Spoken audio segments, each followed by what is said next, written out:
ಎಲ್ಲ ವಿದ್ಯಾರ್ಥಿಗಳಿಗೆ ಬೆಳಗಿನ ಶುಭೋದಯ ಹೇಳುತ್ತಾ ಹಿಂದಿನ ಕ್ಲಾಸದಲ್ಲಿ ಭರತನ ರಸದ ಕುರಿತಾಗಿ ಚರ್ಚೆ ಮಾಡ್ತಾ ಇದ್ದೀವಿ. ಇಂದಿನ ಕ್ಲಾಸಿನಲ್ಲಿ ಅದನ್ನೇ ಮುಂದುವರಿಸಿ ನೋಡೋಣ. ಮುಂದಿನ ಭರತನಾಟ್ಯಶಾಸ್ತ್ರದ ಕುರಿತಾಗಿ ಹೇಳುವ ವಿಷಯಗಳನ್ನು ತಿಳಿದುಕೊಳ್ಳೋಣ. ಭರತ ನಾಟ್ಯಶಾಸ್ತ್ರದ ಕರ್ತು, ಹೀಗಾಗಿ ಸಹಜವಾಗಿಯೇ ಅವನ ಅಭಿನಯ ಅಂದರೆ ನಾಟ್ಯ ಹೇಗಿರಬೇಕೆಂಬುದನ್ನು, ಹೇಗಿದ್ದರೆ ರಸ ನಿಷ್ಪತ್ತಿಯಾಗುವುದೆಂಬುದನ್ನು ಹೇಳಿದ್ದಾನೆ. ಅಂದ್ರೆ ಆ ನಾಟ್ಯ ಮಾಡುವಾಗ ಅಲ್ಲಿ ರಸ ನಿಷ್ಪತ್ತಿ ಯಾವ ರೀತಿ ಆಗ್ತದೆ ಅನ್ನೋದನ್ನು ಹೇಳ್ತಾನಂಥೇಳಿ ಅನೇಕರು ಅದನ್ನು ಅಭಿಪ್ರಾಯಪಟ್ಟಿದ್ದಾರೆ ಅಂತ ಹೇಳ್ತಾರೆ. ಇಲ್ಲಿ ನಾಟ್ಯದ ಜೀವವಾಳವೇ ಅಂದರೆ ನಾಟ್ಯದ ಜೀವ ಅಂತ, ನಾಟ್ಯದ ಜೀವವಾಳವೇ ಅಭಿನಯವಾದ್ದರಿಂದ ರಂಗ ಪರಿಕರಗಳೊಂದಿಗೆ ಕೂಡಿ ನಟ ನಟಿಯರು ರಂಗದ ಮೇಲೆ ಅಭಿನಯವನ್ನು ವೀಕ್ಷಿಸುವ ಸಾಮಾಜಿಕ ಅಂದರೆ ಪ್ರೇಕ್ಷಕರಲ್ಲಿ ಯಾವ ನಟನಾ ಕೌಶಲ್ಯದಿಂದ ನೋಡುವನ ಮನಸ್ಸಿನಲ್ಲಿ ರಸವೆಂಬ ಆಹ್ಲಾದ ವಿಶೇಷವಾಗಿ ಆಸ್ವಾದ್ಯವಾಗುವ ಬಗೆಯನ್ನು ಕುರಿತು ಭರತ ಚಿಂತಿಸಿದ್ದಾನೆ. ಅಂದ್ರೆ ಒಂದು ರಂಗದ ಮೇಲೆ ಅಭಿನಯಿಸುವಾಗ ಅಲ್ಲಿ ನಟ ನಟಿಯರ ನಡುವೆ ಆಗುವಂಥ ಅಭಿನಯದ ಪ್ರೇಕ್ಷಕರ ನಡುವಿನಲ್ಲಿ ಆ ನಟನಾ ಕೌಶಲ್ಯದಿಂದ ಆ ನಟನೆಯ ಕೌಶಲ್ಯದಿಂದ ನೋಡುವನ ಮನಸ್ಸಿನಲ್ಲಿ ಯಾವ ರೀತಿಯಾಗಿ ರಸದ ಕುರಿತಾಗಿ ರಸ ಆಹ್ಲಾದಕರವಾಗಿ ಬರ್ತೈತೆ ಅಂತೇಳಿ ಇಲ್ಲಿ ಭರತ ಚಿಂತಿಸ್ತಾನಂತ ಹೇಳ್ತಾರೆ. ಇಲ್ಲಿ ಯಾವ ಅನುಭವವನ್ನು ಪ್ರಾಚೀನ ಕಾವ್ಯ ಸೌಂದರ್ಯ ಎಂದು ಕರೆದಿರುವವರು ಅದನ್ನೇ ಆಧುನಿಕರು ರಸವೆಂದು ಕರೆದಿರುವರು. ಅಂದರೆ ಯಾರು ಆಧುನಿಕ ಅಂದ್ರೆ ಹಿಂದೆ ಯಾರು ಅನುಭವವನ್ನು ಪ್ರಾಚೀನ ಕಾಲ ಮೀಮಾಂಸಕರು ಸೌಂದರ್ಯ ಅಂದರೆ ಹಿಂದಿನ ಮೀಮಾಂಸಕರು ಪ್ರಾಚೀನ ಕಾಲದ ಮೀಮಾಂಸಕರು ಸೌಂದರ್ಯ ಎಂದು ಕರೆದರೆ ಇಂದಿನ ಆಧುನಿಕರು ರಸವೆಂದು ಕರೆದರು ಅಂತ ಹೇಳ್ತಾರೆ. ಅಷ್ಟೇ ಅಲ್ಲ, ಯಾವ ಅನುಭವವೆಂಬ ಪ್ರಜ್ಞಾ ವ್ಯವಸ್ಥೆಯೆಂದು ಶಾಸ್ತ್ರೀಯವಾಗಿ ವಿವರಿಸಲು ಹೊರಟ ಅಲಂಕಾರಿಕರು ಸೌಂದರ್ಯವೆಂದರೆ ಅಲಂಕಾರವೆಂದರು. ಅಂದ್ರೆ ಇಲ್ಲಿ ಶಾಸ್ತ್ರೀಯವಾಗಿ ವಿವರಿಸಲು ಹೋದಾಗ ಅಲಂಕಾರಿಕರು ಅಂತಾರಪ್ಪ ಅಂದ್ರೆ ಸೌಂದರ್ಯವೆಂದರೆ ಅಲಂಕಾರ ಅಂತ ಅವರು ಉತ್ತರ ಕೊಡ್ತಾರೆ. ಇಲ್ಲಿ ಆ ಸೌಂದರ್ಯ ಅಂಶವನ್ನು ಚಾರುತ್ವ, ರಮಣೀಯತೆ, ವಕ್ರತೆ, ಆಹ್ಲಾದ, ಆನಂದ ಎಂದು ನಾನಾ ಹೆಸರುಗಳಿಂದ ಕರೆದಿರುತ್ತಾರೆ.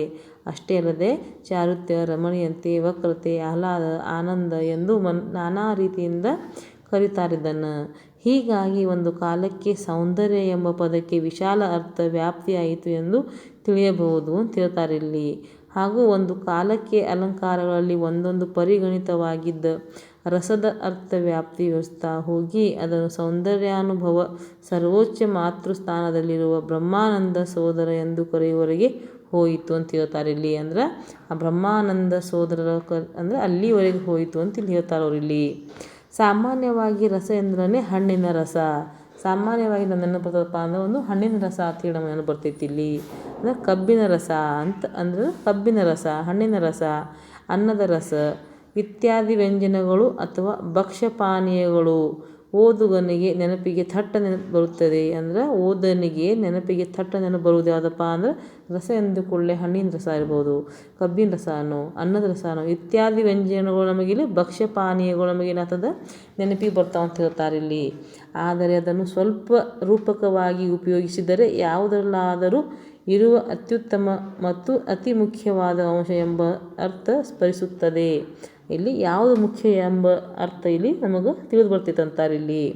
ಆಗ ರಸವತ್ತಾಗಿದೆ ಅಂತ ಹೇಳ್ತೈತಿ ಇಲ್ಲಿ ಎಂಬ ಮಾತು ಹಣ್ಣಿನ ರಸಕ್ಕೆ ಮಾತ್ರವಲ್ಲದೆ ಚಮತ್ಕಾರವಾದ ಸಂವಾದಕ್ಕೂ ಅನ್ವಯಿಸುತ್ತದೆ ಅಂತ ಹೇಳ್ತಾರೆ ಇಲ್ಲಿ. ಸಾಹಿತ್ಯದಿಂದ ಓದುಗನಿಗೆ ದೊರಕುವ ಸಂತೃಪ್ತಿಗಳನ್ನು ಸೂಚಿಸುವಾಗ ಕಾವ್ಯ ರಸವಾಗಿತ್ತೆ ಅಂತ ಹೇಳ್ತಾನವ ಇಲ್ಲಿ ಎಂದು ಓದುಗ ಉದ್ಘರಿಸುತ್ತಾನೆ. ಅಂದರೆ ಓದಿದವನು ಅದನ್ನು ಹೇಳ್ತಾನೆ ಅಂತ ಹೇಳ್ತಾರಲ್ಲಿ. ಅಂದರೆ ಯಾವ ರಸ ಅಲ್ಲಿ ಬರ್ತದೆ ಅಂಥೇಳಿ. ಹಾಗೂ ಬೇರೆ ಬೇರೆ ವಾಗ್ಮಯಗಳಲ್ಲಿ ಬೇರೆ ಬೇರೆ ಅರ್ಥಗಳಲ್ಲಿ ತುಪ್ಪ, ಪಾದರಸ, ಶಕ್ತಿ, ಸತ್ವ, ನೀರು, ವಿಷ, ಅಂಟು, ರಕ್ತ, ಲೋಹ, ಕಾಮನೆ ಮುಂತಾದ ರಸಗಳ ಶಬ್ದವು ಬಳಕೆಯಾಗುವುದನ್ನು ಕಾಣಬಹುದು ಅಂತ ಹೇಳ್ತಾರೆ ಇಲ್ಲಿ.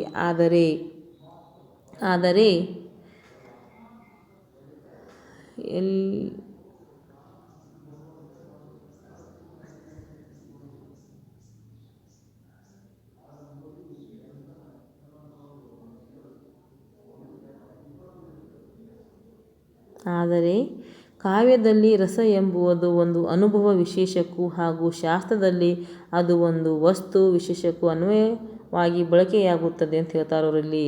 ರಸ ಎಂಬ ಪದದ ಅರ್ಥ ಎಷ್ಟು ಜಟಿಲವಾದದ್ದು ಎಂಬುದನ್ನು ನೋಡಿದ್ದೆವು. ಅಂದರೆ ಯಾವ ರೀತಿಯಾಗಿ ರಸ ಅಂದರೆ ನಾವು ಯಾವ್ಯಾವ ರೀತಿ ಅರ್ಥ ಮಾಡ್ಕೋತೀವಿ ಅಂತ ಹೇಳಿ ಅನ್ಲಿಕ್ಕತ್ತಾರ. ಅಂದರೆ ಒಂದು ಅಭಿನಯ ಮುಖಾಂತರ ಅಲ್ಲಿ ಬರುವಂಥ ರಸಗಳು ಇರ್ಬೋದು. ನಂತರ ಭಕ್ಷ್ಯಪಾನೀಯಗಳನ್ನು ಹೆಸರಿನಲ್ಲಿ ರಸ ಅಂದ ಕೂಡಲೇ ಆ ರೀತಿಯಾಗಿ ನೆನಪಿಗೆ ಬರುವಂಥ ರಸಗಳು ಇರ್ಬೋದು ಅಂತಿಲ್ಲಿ ಹೇಳಿಕತ್ತಾರೆ ಇಲ್ಲಿ ಅಲಂಕಾರಿಕರು. ರಸ ಎಂಬ ಪದದ ಅರ್ಥ ಎಷ್ಟು ಜಟಿಲವಾದದ್ದು ಎಂಬುದನ್ನು ನೋಡಿದೆವು. ರಸ ಎಂಬುದರ ಅರ್ಥ ಕಲಾಲೋಕದಲ್ಲಿ ಯಾವುದು ಆಸ್ವಾದನೀಯವಾದದ್ದೋ ಅದು ರಸ, ಅಥವಾ ಕವಿಲೋಕದಲ್ಲಿ ಕಾವ್ಯಕಲೆಗಳಿಂದ ನಾವು ಪಡೆಯಬಹುದಾದ ಆದರೆ ಲೋಕ ವ್ಯವಹಾರದಲ್ಲಿ ಯಾವುದು ಅಗಮ್ಯವಾದದ್ದೋ ಅಂತಹ ಆಹ್ಲಾದ ವಿಶೇಷವೇ ರಸ ಅಥವಾ ರಸಾನುಭವ. ಆದ್ದರಿಂದಲೇ ರಸವು ಲೋಕೋತ್ತರವಾದದ್ದು ವಿನಃ ಲೋಕಾನುಭವದಿಂದ ಆಗುವುದಿಲ್ಲ ಅಂತ ಹೇಳ್ತಾರೆ ಅವರು ಇಲ್ಲಿ. ಅಂದರೆ ರಸ ಅಷ್ಟೇ ಅಲ್ಲ, ನಾನಾ ರೀತಿಯಿಂದ ನೋಡಿದೀವಿ ಅಂತ ಹೇಳ್ತಾರೆ ಇಲ್ಲಿ. ಆದರೂ ಸಹ ರಸ ಎಂಬ ಪದ ಇಲ್ಲಿ ಅನುಭವದಿಂದ ನೋಡಿದರೆ ಏನಾಗ್ತದಪ್ಪ. ಆದರೂ ರಸ ಎಂಬ ಪದವು ಅರ್ಥವ್ಯಾಪ್ತಿ ಹಣ್ಣಿನ ರಸದಿಂದ ಹಿಡಿದು ಬ್ರಹ್ಮಾನಂದ ಸಹೋದರ ಅಲ್ಲಿವರೆಗೆ ಏನಾಗ್ತದದು. ಅಂದರೆ ಆ ರಸದ ಕೊರತೆ ಬ್ರಹ್ಮಾನಂದ ಆನಂದ ಅಂತ ಹೇಳ್ತಾರಲ್ಲ, ಆ ರೀತಿಯಾಗಿ ಸಹೋದರ ಎಂದು ವರ್ಣಿತವಾಗಿರುವ ಕಾವ್ಯಾನಂದವನ್ನು ಒಳಗೊಂಡ ಬ್ರಹ್ಮಾನಂದವರೆಗೆ ಏರಿ ಬ್ರಹ್ಮ ವಸ್ತುವಿನೊಳಗೆ ತಾದಾತ್ಮ್ಯವಾಗಿ ಅಂದರೆ ಹೊಂದಾಣಿಕೆಯಾಗಿ ಅದ್ವೈತ ಸ್ಥಿತಿಯನ್ನು ಮುಟ್ಟಿದೆ ಎಂದು ಕುವೆಂಪು ವಿವರಿಸುತ್ತಾರೆ. ಕುವೆಂಪು ಕೂಡ ಈ ರಸದ ಕುರಿತಾಗಿ ಮಾಡ್ತಾನಪ್ಪ ಅಂದರೆ ಹೇಳಿಕತಾನ ಎಂದು ಕುವೆಂಪು ವಿವರಿಸಿದ ಇಲ್ಲಿ ರಸದ ಕುರಿತಾಗಿ ವಿವರಿಸ್ತಾರೆ ಅಂತ ಹೇಳ್ತಾರೆ ಅವರಲ್ಲಿ. ಆದರೆ ರಸ ಹೇಗೆ ಆಸ್ವಾದನೀಯವಾಗುತ್ತದೆ ಎಂಬುದನ್ನು ವಿವರಿಸಲು ಭರತನು ಲೌಕಿಕ ದೃಷ್ಟಾಂತವನ್ನು ನೀಡುತ್ತಾನೆ. ಅಂದರೆ ರಸ ಯಾವ ರೀತಿಯಾಗಿ ಅದು ಆಸ್ವಾದ ಪಾನೀಯವಾಗುತ್ತದೆ ಅನ್ನೋಕೆ ಇಲ್ಲಿ ಲೌಕಿಕ ದೃಷ್ಟಾಂತದ ಬಗ್ಗೆ ಇಲ್ಲಿ ಹೇಳ್ತಾನವ. ಅಂದರೆ ಲೌಕಿಕ ಇದರೊಳಗೆ ಯಾವ ರೀತಿಯಾಗಿ ಇದು ಒಳಗೊಳ್ತದೆ ಅಂತೇಳಿ. ಹಲವು ದ್ರವ್ಯಗಳಿಂದ ಕೂಡಿದ ಅನೇಕ ವ್ಯಂಜನಗಳನ್ನು ಅನ್ನಕ್ಕೆ ಕಲಿಸಿಕೊಂಡು ಹೇಗೆ ಊಟ ಬಲ್ಲವನ್ನು ಊಟ ಮಾಡುತ್ತಾ ಆಸ್ವಾದಿಸುತ್ತಾರೋ ಹಾಗೆಯೇ ಭಾವಾಭಿನಯಗಳಿಂದ ಕೂಡಿದ ಸ್ಥಾಯಿ ಭಾವಗಳನ್ನು ವಿದ್ವಾಂಸರು ಮನಸ್ಸಿನಲ್ಲಿ ಆಸ್ವಾದಿಸುತ್ತಾರೆ. ಆದ ಕಾರಣ ಇವನ್ನು ನಾಟ್ಯ ರಸಗಳೆಂದು ಅರಿಯುತ್ತಾರೆ. ಅಂದರೆ ಯಾವ ರೀತಿಯಾಗಿ ಒಂದು ಅನ್ನ ಪದಾರ್ಥವನ್ನು ನಾವು ತಿನ್ನುವಾಗ ಅದರಲ್ಲಿ ಬಳಸುವಂಥ ಒಂದು ದ್ರವ್ಯವಾದಂಥ ಸಾರು ಇರಲಿ, ಪಲ್ಯ ಇರಲಿ, ಯಾವ ರೀತಿ ನಾವು ಕಲಸ್ಕೊಂಡು ತಿಂತೀವಲ್ಲ, ತಿನ್ನುವಾಗ ಆ ರಸ ನಮಗೇನು ಮನಸ್ಸಿಗೆ ಆನಂದಕರ ಕೊಡ್ತಲ್ಲ, ಅದೇ ರೀತಿಯಾಗಿ ಇಲ್ಲಿ ವಿದ್ವಾಂಸರು ಮನಸ್ಸಿನಲ್ಲಿ ಆಸ್ವಾದಿಸುತ್ತಾರೆ ಅಂತ ಹೇಳ್ತಾರೋ ಇಲ್ಲಿ. ಅಂದರೆ ರಸ ಕೂಡ ಅದೇ ರೀತಿಯಾಗಿ ಕಾವ್ಯ ಓದುವಾಗ ಕೂಡ ರಸ ನಮಗೆ ಈ ರೀತಿಯಾಗಿ ಆಹ್ಲಾದಕರ ಆಸ್ವಾದವಾದ ಪಾನೀಯ ಅಂತ ಹತ್ತೈತೆ ನಮಗಂತ ಹೇಳ್ತಾರೆ ಅವರು ಇಲ್ಲಿ. ಅಂದರೆ ಮತ್ತು ಯಾವುದೇ ಒಂದು ಮನೆಯಲ್ಲಿ ವಿಶೇಷವಾದಂಥ ಒಂದು ಅಡುಗೆನೂ ಮಾಡಿರ್ತಾರೆ. ಆ ಅಡುಗೆ ಮಾಡಿದಾಗ ಅನ್ನದಲ್ಲಿ ಒಂದು ಕಲಿಸಿಕೊಂಡು ತಿನ್ನುವಾಗ ಯಾವುದೇ ಒಂದು ಪದಾರ್ಥ ತಿನ್ನುವಾಗ ಅದರ ರಸನ ಬಿಡ್ತಲ್ಲ, ಏನು ಚೆಂದ ಮಾಡ್ಯಾರ ಇವತ್ತು, ಎಂಥ ಅಡುಗೆ ಮಾಡ್ಯಾರ, ಎಂಥ ಭಕ್ಷ್ಯ ಭೋಜನ ಐತಿ ಇವತ್ತು ನಮ್ಮ ಮನ್ಯಾಗ ಅಂತೇಳಿ ನಾವೇನು ಆನಂದಕರವಾಗಿ ಅದರ ರುಚಿಯನ್ನು ಸವಿತೀವಲ್ಲ, ಅದೇ ರೀತಿಯಾಗಿ ಕಾವ್ಯದಲ್ಲಿ ಕೂಡ ಇದು ರಸ ಈ ರೀತಿ ಒಳಗೊಂಡೈತೆ ಅಂತ ಹೇಳ್ತಾರೆ ಅವರು ಇಲ್ಲಿ. ರಸಾನುಭವವು ಲೋಕೋತ್ತರವಾದದ್ದು ಅಂತ ಹೇಳ್ತಾರೆ ಇಲ್ಲಿ. ರಸಾನುಭವ ಒಂದು ಲೋಕೋತ್ತರವಾದದ್ದು ಅಂತ ಹೇಳ್ತಾರೆ ಇಲ್ಲಿ. ಕೇವಲ ಕಾವ್ಯ ಕಲೆಗಳಿಂದ ಮಾತ್ರವೇ ಸಂಧಿಸುವಂಥದ್ದು ಎಂಬ ಮಾತನ್ನು ಪಾಶ್ಚಾತ್ಯ ಕಾವ್ಯಮೀಮಾಂಸಕ ಕ್ರೋಚೆ ಒಪ್ಪುವುದಿಲ್ಲ. ಇದನ್ನು ಪಾಶ್ಚಾತ್ಯ ಕಾವ್ಯಮೀಮಾಂಸಕ ಆದಂಥ ಕ್ರೋಚೆ ಇದನ್ನು ಒಪ್ಪುವುದಿಲ್ಲ ಅಂತ ಹೇಳ್ತಾರೆ ಅವರು ಇಲ್ಲಿ. ಅವನ ಪ್ರಕಾರ ರಸಾನುಭವವು ಉಂಟಾಗುವುದು ಒಂದು ವಿಶಿಷ್ಟ ಮನಸ್ಥಿತಿಯಲ್ಲಿ. ಅಂದರೆ ರಸ ಉತ್ಪನ್ನ ಆಗಬೇಕಪ್ಪ ಎಂಬಲ್ಲಿ ವಿಶಿಷ್ಟವಾದಂಥ ಒಂದು ಮನಸ್ಥಿತಿ ಇರಬೇಕು ಅಂತ ಹೇಳ್ತಾನೆ ಯಾರು, ಕ್ರೋಚೆ ಹೇಳ್ತಾನೆ. ಅಂಥ ಚಿತ್ತಸ್ಥಿತಿ ಹೊಂದಿದ್ದರೆ ಲೋಕದಲ್ಲಿರುವ ಎಲ್ಲ ವಸ್ತುಗಳು ರಸಾನುಭವಗಳನ್ನು ಅನುಭವಿಸಲು ಸಾಧ್ಯ. ಇಂಥ ಮನಸ್ಥಿತಿ ಚಿತ್ತಸ್ಥಿತಿ ಹೊಂದಿದ್ದರೆ ಲೋಕದಲ್ಲಿರುವ ಎಲ್ಲ ವಸ್ತುಗಳನ್ನು ರಸಾನುಭವವನ್ನು ಅನುಭವಿಸಲು ಸಾಧ್ಯ ಅಂತ ನಾವು ಇಲ್ಲಿ. ನನ್ನ ಅನುಭವವನ್ನೇ ನಾನು ಗಮನಿಸಿ ಹೇಳೋದಾದರೆ ಯಾರಪ್ಪ ಅಂದರೆ ಕ್ರೋಚೆ ಹೇಳ್ತಾನೆ. ಯಾವುದಾದರೊಂದು ಇಂದ್ರಿಯಾನುಭವ ಸಾನ್ನಿಧ್ಯದಲ್ಲಿ ನಾನು ರಾಗದ್ವೇಷಗಳಿಗೂ ಮೋಹ ಜಿಗುಪ್ಸೆಗಳಿಗೂ ವಶವಾಗದೆ ವಾದ ಚಿಂತನಾದಿಗಳ ಜಟಿಲತೆಗೆ ಸಿಕ್ಕಿ ಮನಸ್ಸಿನ ಏಕಾಗ್ರತೆಯನ್ನು ಕಳೆದುಕೊಳ್ಳದಿದ್ದರೆ ನಾನು ಎಂಥ ಮನಸ್ಥಿತಿಯಲ್ಲಿ ಇರುತ್ತೇನೆಂದರೆ ಯಾವ ಮನಸ್ಥಿತಿಯನ್ನು ಕಲಾಕೃತಿಯಿಂದ ಮಾತ್ರ ಪಡೆಯಬಹುದು ಎಂದು ಭಾವಿಸುತ್ತೇವೆಯೋ ಅಂತಹದೇ ಆದ ಆನಂದಾನುಭವ ಸ್ಥಿತಿಯಲ್ಲಿ ಅಂತೇಳಿ. ಅಂದರೆ ಒಂದು ಯಾವುದೇ ಕುರಿತಾದಂಥ ವಸ್ತು ಸ್ಥಿತಿಯಲ್ಲಿದ್ದಾಗ ರಾಗದ್ವೇಷ ಇರ್ಬೋದು, ಮೋಹ ಇರ್ಬೋದು, ಜಿಗುಪ್ಸೆ ಇರ್ಬೋದು, ಯಾವುದೇ ಒಂದು ವಿಷಯದಲ್ಲಿ ವಶವಾಗಬಹುದು, ಚಿಂತನಾದಿಗಳಲ್ಲಿ ಜಟಿಲತೆ ಸಿಕ್ಕಿ ಮನಸ್ಸಿನ ಏಕಾಗ್ರತೆ ಕಳೆದುಕೊಳ್ಳದಿದ್ದರೆ ಅಂಥ ಸಮಯದಲ್ಲಿ ನನಗೆ ಆನಂದ ಅನುಭವ ಆಗುವ ಸ್ಥಿತಿಯಲ್ಲಿರ್ತೈತಿ ಅಂತ ಹೇಳ್ತಾನೆ ಇಲ್ಲಿ ಯಾರು, ಕ್ರೋಚೆ ಹೇಳ್ತಾನೆ ಇಲ್ಲಿ ಒಂದು ವಿವರಣೆ ನೀಡಬೇಕು ಅಂತ ಹೇಳ್ತಾನೆ. ಕಾವ್ಯಾನುಭವವು ಅಥವಾ ರಸಾನುಭವವು ಅಲೌಕಿಕ ಅಥವಾ ಲೋಕೋತ್ತರ ಅಂತ ಹೇಳ್ತಾನೆ. ಎಂದರೆ ಕುವೆಂಪು ಹೇಳುವಂತೆ ಅದು ಲೋಕದ ಸಂಬಂಧವನ್ನೆಲ್ಲ ಕಳೆದುಕೊಂಡು ಬಿಟ್ಟದ್ದು ಎಂದರ್ಥವಲ್ಲ ಅಂತ ಹೇಳ್ತಾನೆ. ಅಂದರೆ ಕುವೆಂಪು ಹೇಳ್ತಾನೆ, ಏನು ಹೇಳ್ತಾನಪ್ಪ ಅಂದರೆ ಎಲ್ಲ ಸಂಬಂಧವನ್ನು ಕಳೆದುಕೊಂಡು ಬಿಟ್ಟಿದ್ದು ಅಂತ ಎಂದರ್ಥ ಅಲ್ಲ ಅಂತ ಹೇಳ್ತಾನೆ. ಲೋಕೋತ್ತರವಾದದ್ದು ಎಂದಷ್ಟೇ ಅರ್ಥ. ಅಂದರೆ ಅಂದರೆ ಎಲ್ಲ ಕಡೆ ಅದು ಪ್ರಸಿದ್ಧಿಯಾಗಿದೆ ಅಂತೇಳಿ. ಭರತ ಹೇಳುವ ಲೌಕಿಕ ದೃಷ್ಟಾಂತ ಅಂತ ಹೇಳ್ತಾನವ ಇಲ್ಲಿ. ಏನಂತಾನಪ್ಪ ಅಂದ್ರೆ ಶಾಡವ ಅಂದರೆ ಒಂದು ಬಗೆಯ ಪಾನಕ ಅಂತ ಹೇಳ್ತಾನೆ. ಭರತ ಏನು ಮಾಡ್ತಾನೆ, ಇದು ಒಂದು ಬಗೆಯ ಪಾನಕ ಅಂತ ಹೇಳ್ತಾನೆ ಇಲ್ಲಿ. ನೋಡಿ, ಬೆಲ್ಲ ಮೊದಲಾದ ದ್ರವ್ಯಗಳು, ಮಸಾಲೆ, ವನಸ್ಪತಿಗಳು ಇವುಗಳಿಂದ ಹೇಗೆ ಅಂದರೆ ಪಾನಕ ಅಂದರೆ ಶಾಡವ ಅಂದರೆ ಪಾನಕ ಮೊದಲಾದ ರಸಗಳು ಉಂಟಾಗುವವು. ಹಾಗೆ ಅನೇಕ ಭಾವಗಳಿಂದ ಕೂಡಿದ ಸ್ಥಾಯಿ ಭಾವಗಳು ರಸತತ್ವವನ್ನು ಹೊಂದುತ್ತವೆ. ಅದೇ ರೀತಿಯಾಗಿ ಅನೇಕ ಭಾವಗಳು ತನ್ನ ಸ್ಥಾಯಿ ರೂಪವನ್ನು ಹೊಂದಿರ್ತಾವೆ ಅಂತ ಹೇಳ್ತಾರೆ ಇಲ್ಲಿ. ನಮ್ಮ ಸ್ಥಾಯಿ ರೂಪ ಅಂದರೆ ಶೃಂಗಾರಕ್ಕೆ ಏನರ್ಥದಲ್ಲಿ, ರತಿ ಏನು ಅರ್ಥದಲ್ಲಿ ಸ್ಥಾಯಿ ಭಾವ, ಅದಕ್ಕೆ ಸ್ಥಾಯಿ ಭಾವ ಅಂತ ಹೇಳ್ತಾರೆ ಮತ್ತೊಂದಲ್ಲಿ. ಇಲ್ಲಿ ಗಮನಿಸಬೇಕಾದ ಮಾತೆಂದರೆ ರಸವೆಂಬುದು ಜನ್ಯ ಅಂದರೆ ಹುಟ್ಟಿದ್ದು ಅಂತೇಳಿ. ಅನೇಕ ಸಾಮಗ್ರಿಗಳು ಸೇರಿ ಆ ರುಚಿಯನ್ನು, ಶಾಡವವೆಂಬ ಹೊಸ ರುಚಿಯನ್ನು ಹುಟ್ಟಿಸುತ್ತವೆ. ಅಂದರೆ ಪಾನಕ ಏನು ಮಾಡ್ತದೆ, ಹೊಸ ರುಚಿಯನ್ನು ಕೊಡ್ತೈತಿ ಅಂತ ಹೇಳ್ತಾರೆ ಇಲ್ಲಿ. ಆ ರುಚಿಯಲ್ಲಿ ಭಿನ್ನ ಸಾಮಗ್ರಿಗಳ ರುಚಿಗಳೆಲ್ಲ ಸಂಯೋಗವಾಗಿ ಆ ಯಾವುದೋ ಒಂದು ಸಾಮಗ್ರಿಗಳ ರುಚಿಯು ಅಲ್ಲದ ಒಂದು ವಿಶಿಷ್ಟವಾದ ಸಂಯುಕ್ತ ರಸ ಅಂತ ಹೇಳ್ತಾರೆ. ಅಂದರೆ ವಿಶಿಷ್ಟವಾದದ್ದು ಒಂದು ಸಂಯುಕ್ತ ರಸ ಅಂತ ಹೇಳ್ತಾರೆ. ಅಂದರೆ ಐಕ್ಯತಾ ರುಚಿ ಅಂದರೆ ಅಲ್ಲದ ಎಲ್ಲ ಕೂಡಿದಂಥೇಳಿ. ಆದರೆ ಕಾವ್ಯಕಲೆಗಳಿಂದ ಸಾಮಾಜಿಕನು ಪಡೆಯುವ ರಸಾನುಭವವು ರುಚಿ ಪ್ರಯೋಜನಷ್ಟಕ್ಕೆ ಸೀಮಿತವಾಗುವುದಿಲ್ಲ ಅಂತ ಹೇಳ್ತಾನೆ. ಆದರೆ ಮಾಡ್ತಾನೆ ಇಲ್ಲಿ, ಕಾವ್ಯಕಲೆಗಳಿಂದ ಸಾಮಾಜಿಕನು ಪಡೆಯುವ ರಸಾನುಭವವು ರುಚಿ ಪ್ರಯೋಜನಷ್ಟಕ್ಕೆ ಸೀಮಿತವಾಗುವುದಿಲ್ಲ. ಅದು ಸಮಾಜವನ್ನು ವ್ಯಾಪಿಸುವ ಬದುಕನ್ನು ರೂಪಿಸುತ್ತದೆ. ರಸಲೌಕಿಕ ಎಂದರೂ ಅದರ ಲೋಕೋತ್ತರವು ಅದರ ಲೋಕ ವ್ಯಾಪಾರವನ್ನು ಎಂದಿಗೂ ತಿರಸ್ಕರಿಸುವುದಿಲ್ಲ ಎಂಬ ಮಾತನ್ನು ನಾವಿಲ್ಲಿ ಗಮನಿಸಬೇಕಾಗುತ್ತದೆ ಅಂತ ಹೇಳ್ತಾನೆ. ಅಂದರೆ ರಸಲೌಕಿಕ ಎಂದರೂ ಅದರ ಲೋಕೋತ್ತರ ಅಂದರೆ ಲೋಕದಲ್ಲಿ ಇದರ ಪ್ರಚಾರ ಇರ್ತಲ್ಲ, ಲೋಕೋತ್ತರವು ಅದರ ಲೋಕ ವ್ಯಾಪಾರವನ್ನು, ಅದರ ವ್ಯಾಪಾರವನ್ನು ಎಂದಿಗೂ ನಾವು ತಿರಸ್ಕರಿಸುವಂತಿಲ್ಲ. ಯಾವುದ್ರ ಕುರಿತಾಗಿ, ರಸದ ಕುರಿತಾಗಿ ಎಂಬ ಮಾತನ್ನು ನಾವಿಲ್ಲಿ ಗಮನಿಸಬೇಕಾಗುತ್ತದೆ ಅಂತಾನೆ ಇಲ್ಲಿ.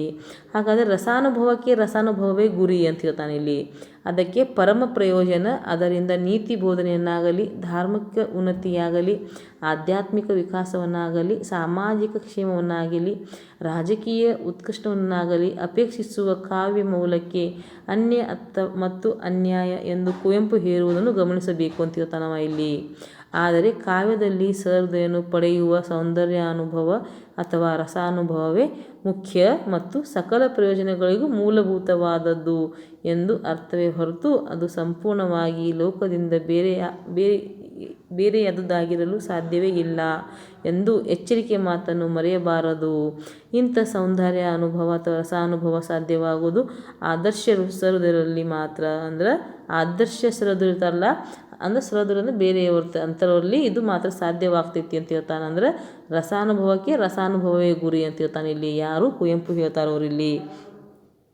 ಅಷ್ಟು ಹೇಳ್ತಾರೆ ಕುವೆಂಪುರು. ಇದು ಕಬ್ಬೋ, ಬೆಲ್ಲವೋ, ಜೇನು, ಸಕ್ಕರೆಯೋ, ಹಲಸೋ, ಮಾವೋ ಯಾವುದನ್ನು ತಿಂದರೂ ನಮ್ಮ ಪ್ರಜ್ಞೆ ಆ ಸವಿಯೊಂದನ್ನು ತನ್ಮಯವಾಗಿ ಅನುಭವಿಸಿ ಸವಿಯುವುದರಿಂದ ಬಂದಿತು ಎಂಬುದನ್ನು ಸಂಪೂರ್ಣವಾಗಿ ವರ್ಜಿಸುವ ಒಂದು ರೀತಿ ಸಮಾಧಿ ಸ್ಥಿತಿ ಅಂತ ಹೇಳ್ತಾನೆ ಇಲ್ಲಿ. ಇಂಥ ಆದರ್ಶ ಸಮಾಧಿ ಸ್ಥಿತಿಯನ್ನು ಬ್ರಹ್ಮಾನಂದ ಸೋದರ ಎಂದು ಕರೆದರೆ ಅಪೇಕ್ಷಿಸಬಾರದೆಂಬುದು ತೋರುತ್ತದೆ.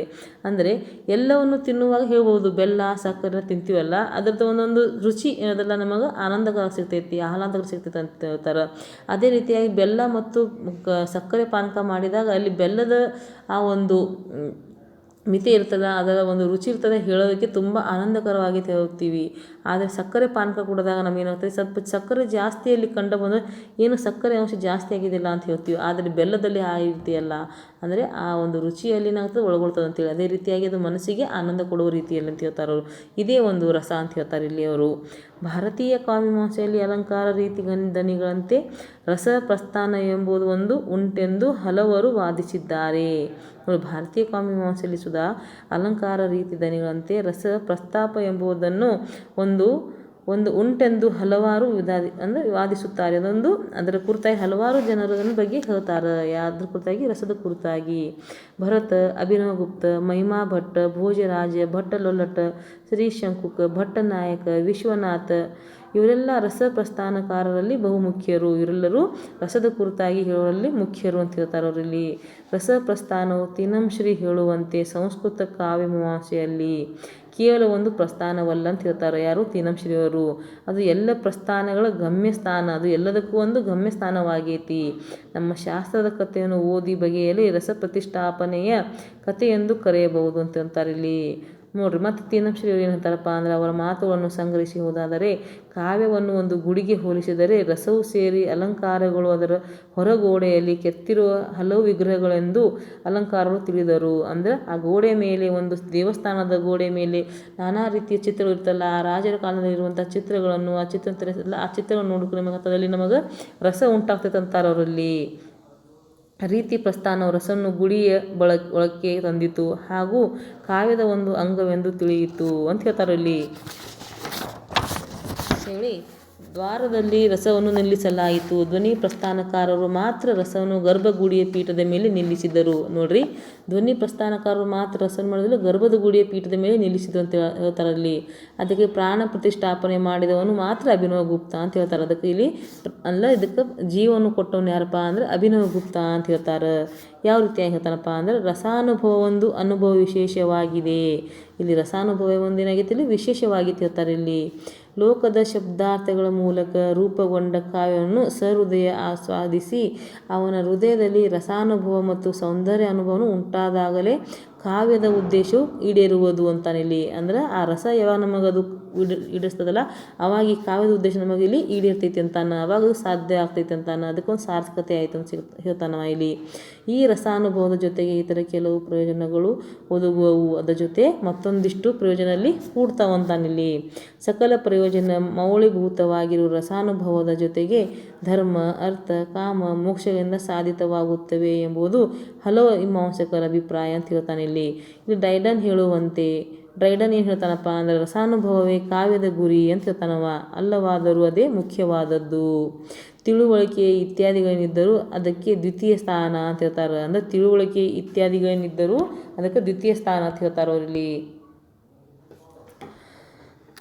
ಇವಕ್ಕೆ ದ್ವಿತೀಯ ಸ್ಥಾನ. ಇಲ್ಲಿ ಕಲೆಗಾಗಿ ಕಲೆ ಎಂಬ ಮಾತನ್ನು ಕುರಿತ ಸ್ವಲ್ಪ ಚರ್ಚಿಸಬೇಕಂತಾರೆ ಇಲ್ಲಿ. ಅಂದರೆ ಇಲ್ಲಿ ವಿದ್ವಾಂಸರು ಎಂತಾರಪ್ಪ ಅಂದರೆ ಇದ್ರ ಜೊತೆಗೆ ರಸದ ಜೊತೆಗೆ ನಾವು ಕಲೆಗಾಗಿ ಕಲೆ ಎಂಬ ಮಾತನ್ನು ಚರ್ಚಿಸಬೇಕು ಅಂತ ಹೇಳ್ತಾರೆ. ಈ ಮಾತನ್ನು ರಸದ ಸಂದರ್ಭದಲ್ಲಿ ರಸಕ್ಕಾಗಿ ರಸ ಅಂತೇಳಿ ಎಂದು ತಿಳಿಸಿದರೆ ಕಾವ್ಯದ ಇತರ ಸಾಧ್ಯತೆಗಳನ್ನು ನಿರಾಕರಿಸಿದಂತಾಗುತ್ತದೆ ಅಂತ ಹೇಳ್ತಾರೆ ಇಲ್ಲಿ. ಆದ್ದರಿಂದ T.S. ಇಲಿಯಟ್ ಹೇಳುವಂತೆ ಒಂದು ಕೃತಿ ಸಾಹಿತ್ಯ ಹೌದೋ ಅಲ್ಲವೋ ಎಂಬುದನ್ನು ನಿರ್ಣಯಿಸುವಾಗ ಅಲ್ಲಿಗೆ ಕೇವಲ ಸಾಹಿತ್ಯ ಮಾನದಂಡಗಳು ಸಾಕು ಅಂತಾನೆ. ಅಂದರೆ ಒಂದು ಕೃತಿ ಹೌದು ಅಲ್ಲೋ ಅನ್ನೋಕಲ್ಲಿ ಸಾಹಿತ್ಯಿಕವಾದಂಥ ಮಾನದಂಡಗಳನ್ನು ಹಾಕಬೇಕು ಅಂತ ಹೇಳ್ತಾರೆ ಇಲ್ಲಿ. ಅಂದರೆ ಮಾನದಂಡ ಅಂದರೆ ಆ ಒಂದು ಸಾಹಿತ್ಯಕ್ಕೆ ಇರುವಂಥ ಒಂದು ವಿಶೇಷತೆ ಕುರಿತಾಗಿ ಅಲ್ಲಿ ಒಂದು ಚೌಕಟ್ಟು ಹಾಕುವುದು ಅಂತೇಳಿ. ಆದರೆ ಒಂದು ಕೃತಿಯ ಮಹತ್ವವನ್ನು ನಿರ್ಧರಿಸುವಾಗ ಕೇವಲ ಸಾಹಿತ್ಯಿಕ ಮಾನದಂಡಗಳು ಏನೇನೋ ಸಾಲದು. ಅಂದರೆ ಒಂದು ಕೃತಿಯ ಮಹತ್ವ ನಿರ್ಧಾರ ಮಾಡುವಾಗ ನಮಗೆ ಇಂಥ ಮಾನದಂಡಗಳು ಸಾಲದು ಅಂತ ಹೇಳ್ತಾರೆ ಇಲ್ಲಿ. ಆದ್ದರಿಂದ ನಾವೆಲ್ಲರೂ ಕೇವಲ ರಸಾನುಭವವನ್ನು ನಿರೀಕ್ಷಿಸದೆ ಕಾವ್ಯ ಕಟ್ಟಿಕೊಡುವ ವಿಶಿಷ್ಟ ಲೋಕಾನುಭವದ ಕಡೆಗೆ ಸಹೃದಯರ ಬುದ್ಧಿಭಾವಗಳು ಸದಾ ತೆರೆದಿರಬೇಕು ಅಂತ ಹೇಳ್ತಾರೆ ಇಲ್ಲಿ ಭರತನು. ಅದರಿಂದ ಇಲ್ಲಿವರೆಗೆ ನಾವು ಭರತನ ಹೇಳುವಂಥ ವಿಶೇಷತೆಯಲ್ಲಿ ರಸದ ಕುರಿತಾಗಿ ಭರತನು ಏನು ಹೇಳ್ತಾನಪ್ಪ ಅಂದ್ರೆ ಭರತನು 8 ರಸಗಳನ್ನು ಹೇಳಿದನು. ಮುಂದೆ ಉದ್ಭಟ, ರುದ್ರಟ, ಆನಂದವರ್ಧನ, ಅಭಿನವಗುಪ್ತ ಮೊದಲಾದವರು ಶಾಂತರಸದ ಬಗ್ಗೆ ವಾದಿಸಿ 9ನೆಯ ರಸವಾಗಿ ಅದನ್ನು ತಂದರು. ಯಾವುದು? ಇವು 8 ರಸವನ್ನು ಬಿಟ್ಟು 9ನೇ ರಸವನ್ನು ಶಾಂತರಸವನ್ನು ತಂದವರು ಯಾರಪ್ಪ ಅಂದ್ರೆ ಯಾರು ತಂದರೆ ಇವರೆಲ್ಲ ಉದ್ಭಟ, ರುದ್ರಟ, ಆನಂದವರ್ಧನ, ಅಭಿನವಗುಪ್ತ ಮೊದಲಾದವರು ಶಾಂತರಸ ಕುರಿತಾಗಿ ಹೇಳ್ತಾರೆ. ಹೀಗಾಗಿ ಶೃಂಗಾರ, ರತಿ, ಭಯಾನಕ, ಭಯ, ಹಾಸ್ಯ, ಹಾಸ, ಬಿಭತ್ಸ, ಜಿಗುಪ್ಸೆ, ಕರುಣ, ಶೋಕ, ಅದ್ಭುತ, ವಿಸ್ಮಯ, ರೌದ್ರ, ಕೋಪ, ವೀರ, ಉತ್ಸಾಹ, ಶಾಂತ, ಶಮ ಇಂಥದೆಲ್ಲ ರಸಗಳಿಗೆ ಸ್ಥಾಯಿ ಭಾವಗಳನ್ನು ಹೇಳಿ ಮುಂದೆ ಅವರು ಮಾಡ್ತಾರೆ 9 ಸ್ಥಾಯಿ ಭಾವ 9ನೇ ಶಾಂತರಸ ಕುರಿತಾಗಿ ಹೇಳ್ತಾರೆ ಅಂತ ಹೇಳ್ತಾರೆ. ಇಷ್ಟು ನಾವು ಇಂದಿನ ಕ್ಲಾಸಲ್ಲಿ ರಸವನ್ನು ಕುರಿತಾಗಿ ನೋಡಿದ್ದೀವಿ. ನೆಕ್ಸ್ಟ್ ಕ್ಲಾಸ್ನಲ್ಲಿ ನೆಕ್ಸ್ಟ್ ಯಾವುದನ್ನು ನೋಡಿ ಹೇಳ್ತೀನಿ ನಿಮಗೆ. ಓಕೆ ಆಯಿತಾ?